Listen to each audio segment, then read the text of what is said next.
Хүн таныг доромжлоод элдв зүгээр дарвал ингэж хариулаарай гэж зөвлөе.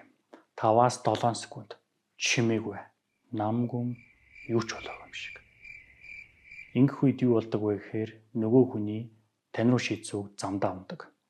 Нэг мөр унсан үгийг тэр чигт нунга барьж аваад өөрийнхөө үгийг дунд нь авчуулаад шийдэх ерөөсөө хэрэггүй. Ихэнх хүмүүс ингэдэг. Энэ буруу арга шүү. Дараагийн алхам нь их гоё. Асуултаар санааг нь асуудаг. Жишээ нь чи намайг доромжлох гэж хэлсэн үү? Эсвэл намайг гомдох гэж хэлсэн үү? Энэ мэт асуултаар санааг нь асуу. Өвгөнд нь нуугдсан санаа ил болдог, үргэлж. Хэрвээ жоохон илүү хэцүү аргыг туршиж үзмээр санагдвал дахиад хэлдэ гэж асуугаад үз. Ихэнх тохиолдолд чаддгүй. Яагаад? Өөрийнхөө үгийг өөрөө сонсох гэхээр хэцүү санагддаг. Бас муу талаа ил гаргахыг хүсдэггүй. Хүний ил зан шүү дээ. Тийм болохоор таны нам гүн байдал хамгийн хүчтэй хариулт.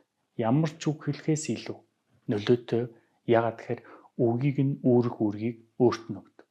Энгийнээр хэлбэл юу ч хэлэхгүйгээр чимээгүй байхад өөрсдөө хэлсэн үгнийхээ хариуцлагыг үржил тарддаг юм да.